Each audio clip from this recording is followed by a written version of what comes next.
Okay, can you guys hear me back there? If you can't hear me, how come you said no?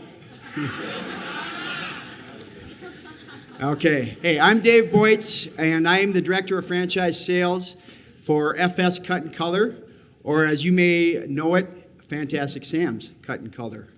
And before I get started into that, I'm just going to hold up this flyer first of all, and I'm going to put it back down because I don't like to hold things when I'm talking. And this flyer is available right over here on the coffee table, so after I'm done, it will be there for you. First of all, I'd like to first introduce to you our CEO, our newly appointed CEO, Kim Amidon, who's in the crowd tonight. And Kim is my boss, so no pressure here, right, in front of all you. But anyways, Kim has been operating this brand, leading this brand as under the title of Chief Operating Officer, COO for the last year. And as of August 1st, they just promoted her to be CEO. And we are so excited and so proud of what she's done. This brand has been through a lot. It's never been in a better position than it is today. And we're just so happy for her and excited to follow her vision and excited for this brand. A little bit about the brand. I'm going to get into the history where we are today. Real quickly, we started in 1974. A guy by the name of Sam Ross wanted to do hair care for the entire family. And if you think back in 1974, I was alive in 1974. But anyways, men went to barbers, women went to salons. And so what Sam wanted to do, he wanted to do hair care for the whole family at an affordable price. And so it starts Fantastic Sam's. And how Fantastic Sam's, when he started the franchise and how they grew by putting master franchises in regions around the country. And a master franchise is somebody that buys the rights to an area and then develops that area as a franchisor. For example, we had a master franchise for many years here in Denver. My brother was a master franchisor in Minnesota. Okay, and so those guys did a great job. And they started the brand, they developed the brand, and they put up, many salons in many areas. And what happened was, lo and behold, we ended up with 59 master franchisors. Now think about that, 59 entrepreneurs with type A personalities, and you got to get them all on the same page, and you got to get them going with the brand, making the changes. It's impossible. It really is. It's tough. And so what we did was, I mentioned my brother was the master franchisor in Minnesota. In 2012, he sold out, or he got bought out. And right before he got bought out, the private equity group had a sale lined up, and it was contingent on my brother's region going. And the group that owns us now, Desange, bought us in 13 years ago, 2012, I guess, 13. And so we've been owned by Desange ever since. And so today, moving forward, we got down to 5 master franchisors 4 years ago, maybe 6. I think we're down to 5 now. But we thought that was a great time to really bring this brand to the next level, really modernize, bring it up to speed, rebrand, because we can finally do it. It's a manageable number. We only have 5 master franchisors. Most of them have retired. Most of them just got out. But they got tired, and they lost literally hundreds of salons before we got it back. And so now comes the rebrand. And 3.5 years ago, we started this rebrand, and we started the modernization of our system. We have state-of-the-art everything. We have, in a $50 billion system, we are, I believe, the buzz of hair care right now with what's going on with Fantastic Sam's.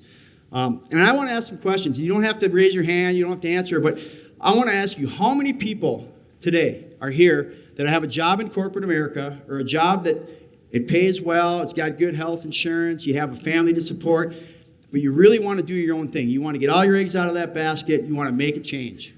You can't see yourself doing that same corporate job for the next 15 years. How do you make that change? How do you take that risk?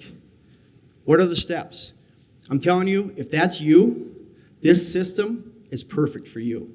It really is. It's set up. It's a semi-absentee business. You work on your business. You don't work in your business.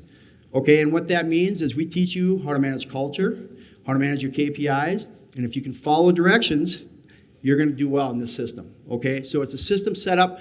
We have many candidates right now that are in that corporate job. We have many franchisees. In fact, the one on the flyer, Dean Ahuja, was actually a rocket scientist and left his career, and he came and he has 3 salons and he's never looked back. And then I want to ask another question. How many in here are looking to build an empire? How many here can see them having 15, 20, 25, 30, 35 units? Well, if that's you, there he is. If that's you, this system is right for you too. You should talk to us because this system, we have people with 27, 28 salons, okay? And they were able to do that, and there's so many ways to build an empire in this business. You can pick up existing salons, buy out independent salons, you can find closed salons and remodel them. There's just so many paths that you can go by. So if you want to build an empire, and if you want to really be that entrepreneur that puts up 20, 25, 30 units, you should talk to us. And it's a great system for that as well. So this system fits a lot of people, not to mention we have many salons owned by stylists who are great owners. And a lot of them are single unit owners. They have a job, they pay themselves, they got a great business where they're making money and setting themselves up. So it's also a great business for that as well. I got the feeling that she's moving this way, that my 5 minutes are up. She sent them. So, do I open it up for questions now? Is that what I do? Okay. Are there any questions from the crowd? Yes, sir. Oh, special guest. I just have a quick one here. Sure. So what is it about your system and your playbook that helps the operators be compliant, I guess, on building market share with success in a pretty competitive market?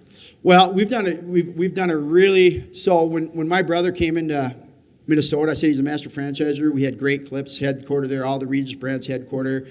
Sports Clips was huge there. And there was actually an article in the paper that said, how are they going to do it with all those giants? We were actually the first value salon. We started all that.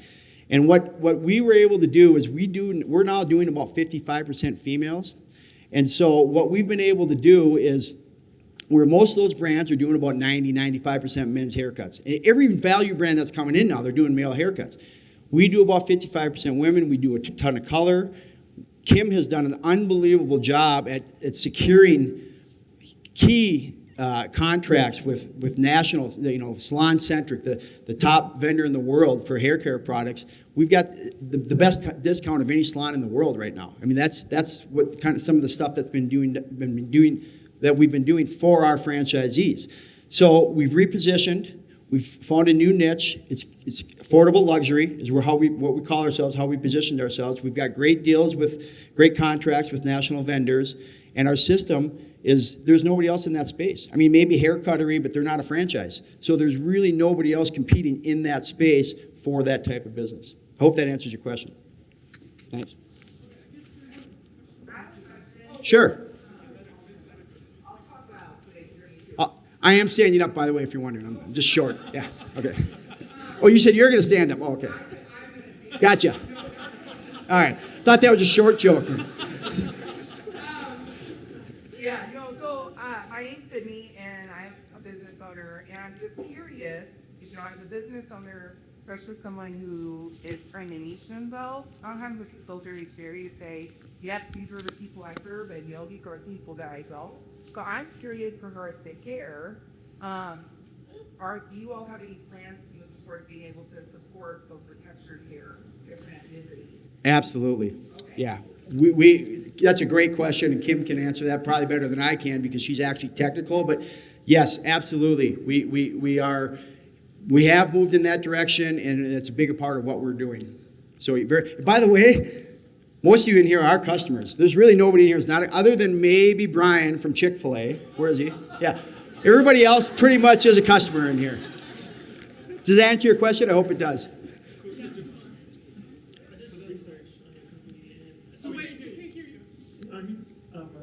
I did some research on your company, and it said that startup costs range around like $175 to $450 per unit. How soon do most businesses break even or become profitable? Well, first of all, that 475 number is too high. We had one outlier so we had to put that in our FTD. The FTD the year before that was 306. So we can get people in between that 200 to 300 range pretty simply. I'm sorry, what was the other part of the question? How long does it take? Oh, well, it's all over the map. It just depends on how fast can you settle in on a staff. That's a big, this business is all about staff retention, and so that's why the culture is so important. So if you settle in on a staff, if you follow directions, if you go through the grand opening, I think a lot of our salons, I don't want to quote exact months, but the last few that I've just talked to was about maybe 3 months, 6 to 6 months before they actually start breaking even, once they get up and operating. Awesome. We'll take the last one. Is there any recurring revenue, like a membership in place? No, there's no memberships like that. No, there's no. Good question, but no. You mean like some of these different, like kind of like a health club almost type of thing? Yeah, no, we don't have memberships. Loyalty, though.